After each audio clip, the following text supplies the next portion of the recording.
हे what's up guys, welcome back once again. दोस्तों, ये कहानी एक ऐसी औरत की है जो आपकी और हमारी तरह एक आम इंसान है, लेकिन धीरे धीरे समय के साथ उसके अंदर कुछ ऐसे बदलाव आने शुरू हो जाते हैं जिसके कारण वो अपना और इस दुनिया का भविष्य देख लेती है। पर कैसे?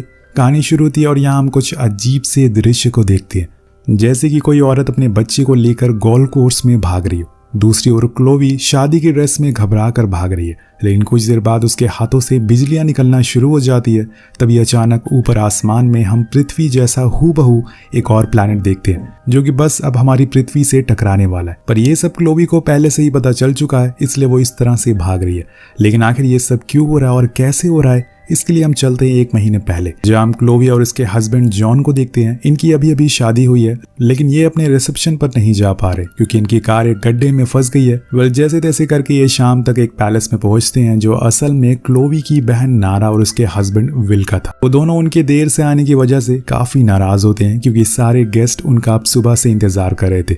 अब अंदर जाते हुए उसकी नजर आसमान में एक चमकते हुए तारे पर पड़ती है, तो वो विल से पूछती है कि वो क्या है। वो बताता है कि यह एंटेरस है, एक स्टार है जो कि बिल्कुल हमारी पृथ्वी की तरह है। तो दोस्तों, विल असल में एक साइंटिस्ट होता है, इसलिए उसे स्पेस के बारे में काफी जानकारी थी और इस स्टार के ऊपर उसकी काफी दिनों से नजर भी टिकी हुई है। अब सबसे मिलने से पहले क्लोवी अपने पसंदीदा घोड़े से मिलती है, लेकिन इसमें समय बर्बाद हो रहा था, जिससे कि नारा गुस्सा हो जाती है और उसे पकड़कर अंदर ले जाती है। और फाइनली सभी गेस्ट इस कपल से मिल पाते हैं, जिसके बाद सारी रस्में रिवाज होती है, जिसमें एक थी कुछ पर्चियां निकालना, उसके अंदर लिखे नंबर को बताना, लेकिन इसमें सभी के जवाब गलत थे। इसके बाद अब खाना पीना होता है और तभी वहां क्लोवी के बॉस आते हैं और सभी के सामने ऐलान कर देते हैं कि वो क्लोवी का प्रमोशन करने वाले हैं और उसे डायरेक्टर की पोस्ट पर प्रमोट कर दिया गया है। ये सुनकर सभी लोग बहुत खुश हो जाते हैं, लेकिन ये खुशी बस कुछ ही देर की थी, खासकर क्लोवी के लिए, क्योंकि वो कई दिनों से डिप्रेशन जैसी बीमारी से जूझ रही है। और जब आज सबके सामने उसके माँ बाप, जो कि डिवोर्सी हैं, वो स्पीच देते हुए एक दूसरे को ताना मारने लगते हैं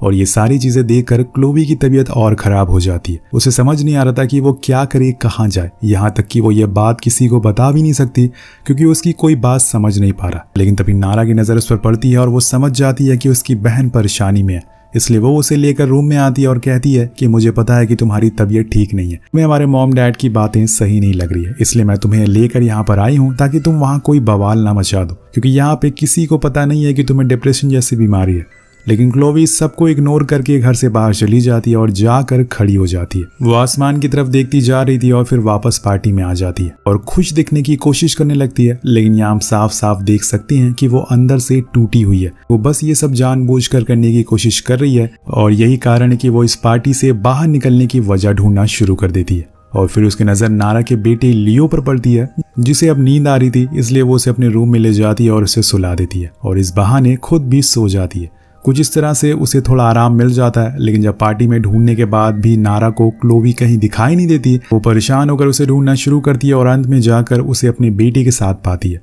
उसे समझ आ गया था कि क्लोवी को उसकी जरूरत है। तभी क्लोवी उठ जाती है और उसे सब कुछ बताती है कि आखिर किस तरह वो सालों से इस बीमारी से जूझ रही है। तब क्लोवी उसे बाहर आने के लिए बोलती है क्योंकि वहाँ लोग उसका इंतजार करें, आज उसकी शादी है, उसका रिसेप्शन है। दूसरी तरफ क्लोवी की माँ ने खुद को रूम में बंद कर लिया है क्योंकि उसकी क्लोवी के डैड से लड़ाई हो गई है और इस बात से विल बहुत परेशान था क्योंकि यहाँ पे जितने भी लोग थे सभी उसके जानने वालों में से थे और इन सब चीजों से उसकी बेइज्जती हो रही थी। इसी तरह से पार्टी चलती रहती है और कुछ देर बाद क्लोवी बाहर आती है और पार्टी में फिर से शामिल हो जाती है। पार्टी में जितने भी लोग मौजूद थे उन्हें इस बात का जरा भी अंदाजा नहीं था कि ये सब कुछ ही देर में खत्म हो जाएगा। क्लोवी फिर से पार्टी में वापस आ तो गई थी, लेकिन यहाँ उसे लगता है कि शायद जॉन उसकी बातों से खुश नहीं है और इस शादी से भी, इसलिए वो उसके साथ रूम में जाती है। लेकिन वहाँ जॉन उसे अपने आने वाले कल के बारे में बताता है और ये भी कहता है कि उसने तो उसके साथ कई सारे सपने देख लिए हैं, जो कि अब वो धीरे धीरे सपनों को पूरा करने वाला है। लेकिन यहाँ क्लोवी अब ठीक नहीं है, उसकी हालत अब और बुरी होती जा रही है।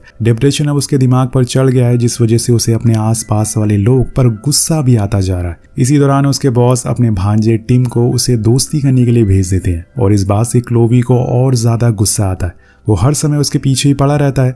अब कुछ देर बाद वो अपनी मॉम से जाकर मिलती है और उनसे कहती है कि मुझे अब डर लग रहा है, उसे समझ नहीं आ रहा है कि उसे ये शादी करनी चाहिए या फिर नहीं। ये सुनकर उसकी मॉम बहुत ही रूडली कहती हैं कि तुम्हें जो करना है करो या फिर मेरी बात मानो, यहाँ से भाग जाओ। लेकिन वो जॉन को धोखा नहीं दे सकती, इसलिए वो ऐसा तो नहीं कर पाएगी। वो अब उसके साथ दोबारा से पार्टी में आ जाती है और खुश रहने की कोशिश करती है। सभी लोग सारे रिचुअल करते हैं और आखिर वो समय आ जाता है जब दोनों को साथ रहना है। लेकिन वहाँ क्लोवी उससे कहती है कि उसे थोड़ी देर बाहर जाना है। उसका ऐसा बिहेवियर देखकर वो हैरान था कि आखिर उसे क्या हो गया और ऐसे समय पर उसे बाहर क्यों जाना है। पर क्लोवी वहां से भागते हुए उसी गोल्फ कोर्स में चली जाती है जिसमें हमने कहानी की शुरुआत में देखा था। तभी वहां पर टिम आता है और वो उसके साथ फिजिकल हो जाती है। मतलब उसकी दिमागी हालत अब इतनी खराब हो चुकी है कि वो शादी किसी और से कर रही है और फिजिकल किसी और से हो रही है। इस समय पर वो क्या कर रही है, कहाँ जा रही है, उसे खुद को समझ नहीं आ रहा। अब यहाँ से वो सीधा अपने बॉस के पास जाती है और कहती है कि वो उसकी कंपनी में काम नहीं करना चाहती क्योंकि उसे और उनकी जॉब दोनों ही बहुत बुरे लगते हैं। और ऐसा उसने सबके सामने कहा था। इसके बाद वो एक और चीज़ करती है, उसने अपनी शादी भी तोड़ दी थी जिससे कि जॉन को बहुत ही ज़्यादा बुरा लगता है। लेकिन वो कुछ नहीं कहता और चुपचाप अपने पेरेंट्स को लेकर वहाँ से चला जाता है। अब यहाँ क्लोवी पहले से ही डिप्रेस थी, लेकिन उसके बाद ये सब चीज़ें होना उसके लिए और बड़ी मुसीबत बन गई थी। लेकिन मुसीबत यहाँ ख़त्म नहीं होती। उसे जिसकी सबसे ज़्यादा ज़रूरत थी, उसके मॉम डैड, वो भी उसे छोड़कर चले जाते। यहाँ तक कि उसके डैड ने जो उसके लिए लेटर लिखा था उसमें उन्होंने अपनी स्टेप डॉटर का नाम लिखा हुआ था, ना कि उसका, जो कि उनकी रियल डॉटर है। यहाँ क्लोवी की हालत मानो मरने जैसी हो गई थी क्योंकि अब वो डिप्रेशन के टॉप लेवल पर थी। और दोस्तों, ये एक ऐसी बीमारी है जो कि आप खुद ही ठीक कर सकते हैं क्योंकि ऐसे समय में आपको कही हुई बातें दूसरों को मजाक भी लग सकती है। और आजकल की सोसाइटी में ऐसा ही होता है। डिप्रेशन बस एक अर्बन डिसीज बन के रह गई है, यानी कि अमीरों की बीमारियां या फिर शहर वाले लोगों की कहानी। कहानी आगे बढ़ती है। उस रात नारा अपनी बहन का ख्याल रखती है और सुबह होते ही उसे हॉर्स राइडिंग पर ले जाती है जिससे कि वो थोड़ा अच्छा फील कर सके। पर बीच में क्लोवी का घोड़ा रुक जाता है। तब उसकी नज़र आसमान पर पड़ती है और वो देखती है कि जिस स्टार के बारे में विल ने उसे बताया था वो अब गायब हो चुका है। अब यहाँ से शुरू हो जाती है कहानी का दूसरा पार्ट, जिसका अधिकतर हिस्सा क्लोवी के सबसे बड़े सपोर्टर नारा के ऊपर है कि अगर वो नहीं होती तो शायद आज वो जिंदा ही नहीं रहती। एक वही है जिसने उसकी बीमारी को समझा, लेकिन अब यहाँ नारा के साथ भी कुछ ऐसी चीज़ें होने वाली है जो उसने सोचा नहीं होगा। उसका हस्बैंड विल उसे बताता है कि एक मेलनकोलिया नाम का प्लैनेट हमारी पृथ्वी की ओर बहुत तेज़ी से बढ़ रहा है, जिसकी वजह से वो एंटेरिस तारा भी गायब हो चुका है। अब ये बात सुन के नारा बहुत डर जाती है। उसे इस बात का डर था कि कहीं ये मेलनकोलिया पृथ्वी से ना टकराया जाए जिससे कि हमारी दुनिया तबाह ना हो जाएगी। अब कुछ दिनों बाद क्लोवी वापस से अपनी बहन के घर आ जाती है, लेकिन अब वो पहली जैसी नहीं रही। उसकी हालत बद से बदतर हो चुकी है। वो ना तो कुछ खा रही है और ना ही पी रही है। वो दिन भर सोती रहती है और ये सिम्टम है डिप्रेशन के, जो कि अब उसके लिए एक मुसीबत बन चुका है। कभी कभी तो वो बेवजह ही रोना शुरू कर देती है। उसके डिप्रेशन ने उसकी ज़िंदगी बर्बाद कर दी है। उसकी शादी टूट चुकी है, माँ बाप छोड़कर जा चुके हैं। इस तरह से जीना किसी इंसान के लिए आसान नहीं है। लेकिन यहाँ नारा को अब उसकी फिक्र हो रही है कि कहीं उसे कुछ हो ना जाए। वो हमेशा उसका साथ देती है, उसका ख्याल रखती है, जैसे वो बरसों से करती आ रही है। क्लोवी का डिप्रेशन अब इतना बढ़ चुका है कि अब बार बार वो अपने पसंदीदा घोड़े को बेवजह मारना शुरू कर देती है। लेकिन उसी समय उसे आसमान में मेलनकोलिया वही प्लैनेट दिखता है जो कि अब धरती के करीब आता जा रहा है। लेकिन उसे देख के मानो क्लोविया ऑब्सेस्ड हो गई थी। उसे उस प्लैनेट को देख के सुकून मिलता था। लेकिन वहीं नारा उस प्लैनेट को देख कर परेशान होने लगी थी। उसे इस बात का डर सताने लगा था कि कहीं दुनिया खत्म ना हो जाए। पर विल उसे समझाता है कि ऐसा कुछ नहीं होगा। विल उसे समझाता है, उसे कैलकुलेशन करके दिखाता है कि ये प्लैनेट हमारी धरती के पास से होकर गुजर जाएगा, वो हमसे टकराएगा नहीं। वो उसे तसल्ली तो दे देता है, लेकिन नारा बार बार इस बारे में इंटरनेट पर चेक करती रहती है। और कुछ लोग अभी भी थे जिनका मानना था कि ये प्लैनेट हमारी पृथ्वी को तबाह कर देगा और इनकी बातें वो नजरअंदाज नहीं कर सकती थी। वहीं दूसरी तरफ क्लोवी को इन सब से कुछ फर्क नहीं पड़ता था। उसे तो मानो मेलनकोलिया में खुद की डिप्रेशन की मेडिसिन मिल गई थी। वो जब भी उदास होती थी बस उसे देखने लगती थी। अपनी फैमिली के बारे में सोचकर नारा की तबीयत अब बिगड़ने लगती है। जब वो इस बारे में क्लोवी को बताती है तो वो कहती है कि ठीक तो हो रहा है, ये दुनिया एविल हाउस है और यही वजह है कि सब कुछ खत्म होने जा रहा है। वो इस कदर डिप्रेस्ड हो चुकी थी कि उसे कुछ समझ नहीं आ रहा था कि कहाँ पे खुश होना और कहाँ पे ना खुश। उसकी इन सब बातों से नारा गुस्से में आ जाती है, जिसके बाद हम बाहर खड़े लियो को देखते हैं जो मेलनकोलिया को करीब आते हुए देख रहा था। अभी वहाँ क्लोवी आती है और उसे गले से लगा लेती है और कहती है कि बस एक दिन बाद सब कुछ ठीक हो जाएगा।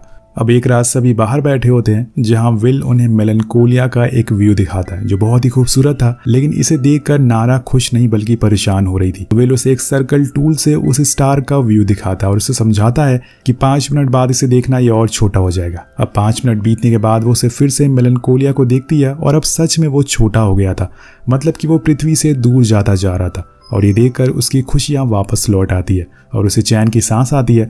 लेकिन अगले दिन जब विल को वो परेशान देखती है तो उसे इस बारे में पूछने जाती है, लेकिन उससे पहले ही वो सब कुछ छोड़कर कहीं भाग गया था। तब नारा उसके दिए हुए उसी टूल को मेलनकोलिया को फिर से चेक करती है। अब तक वो बहुत ही छोटा हो जाना चाहिए था, लेकिन होता इसका उल्टा है।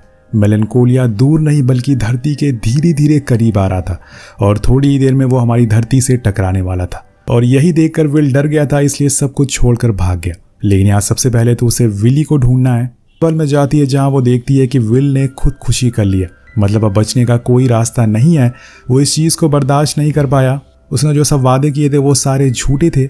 यहाँ पर नारा सबसे पहले उसकी बॉडी को छुपा देती है और उसे घोड़े से बाहर भेज देती है ताकि सभी को लगे कि वो घुड़सवारी करने के लिए गया है, जिससे कि उसका बेटा ना डरे। कुछ देर तक तो सब कुछ सही रहता है, लेकिन आखिर कब तक कोई इंसान अपने डर को छुपा सकता है। और एक समय पर वो सामने आ ही जाता है और यहाँ नारा का डर उस पर हावी होता जा रहा था। अब वो अपने बेटे को लेकर भागना शुरू करती है, लेकिन वो भाग कर जाएगी कहाँ?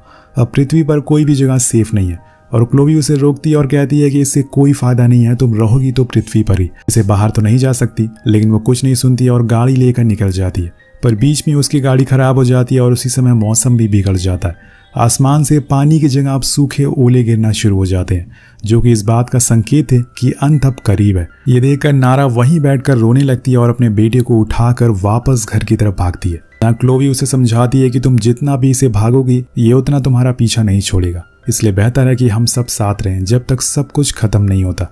लेकिन नारा किसी की नहीं सुनती और बाहर हम लियो को देखते हैं जो विल के घोड़े को देखता है। लेकिन वहाँ कहीं भी उसके डैड उसे नजर नहीं आ रहे थे, जिससे वो समझ जाता है कि उन्हें कुछ तो हो गया है। यहाँ वो ये भी समझ गया था कि अब वो लोग खत्म होने वाले, और उसके डैड ने ये भी बताया था कि जब इस दुनिया का अंत होगा तो सब लोग एक साथ मरेंगे, कोई भी जिंदा नहीं बचेगा। तो क्लोवी कहती है कि तुम्हारे डैड ने मुझे एक मैजिकल टेंट के बारे में बताया है जिसके अंदर हम बैठकर बच सकते हैं। वो उसे ऐसा कहकर झूठा दिलासा दे रही थी, पर वो बच्चा था इसलिए उसने उसकी बातों पर यकीन कर लिया। उस समय के बाद हम तीनों को साथ में उसी मैजिकल टेंट में देखते हैं।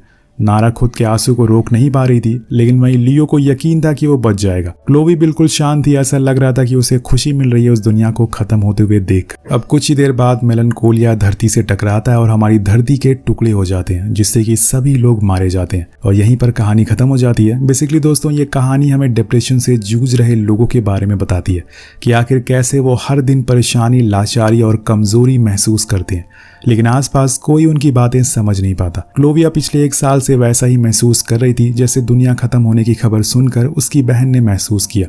इस बात को ऐसे समझते हैं, मान लीजिए 24 घंटे बाद पृथ्वी खत्म हो जाएगी। इन 24 घंटों में आप क्या सोचेंगे? आपके दिमाग में अलग अलग तस्वीरें आएंगी कि कैसे हमारा अंत होगा, हमारे चाहने वाले हमारे सामने मरेंगे। आप पूरा दिन मरने के बारे में सोचेंगे और वो 24 घंटे हमारे लिए 24 साल के बराबर हो जाएंगे। तो हर वो आदमी जो डिप्रेशन से जूझ रहा है उसके दिमाग में यही सब चलता है। इसलिए अगली बार अगर आपको कोई डिप्रेस आदमी दिखे तो उसके पास बैठकर उसकी मदद जरूर करिएगा। मेरा सवाल आपसे है, अगर इस दुनिया को खत्म होने के लिए 24 घंटे बचे हों तो आप पहला काम क्या करेंगे? नीचे कमेंट करके जरूर बताएगा। मिलते हैं आपसे अगली वीडियो में। Thank you so much watching. Peace out.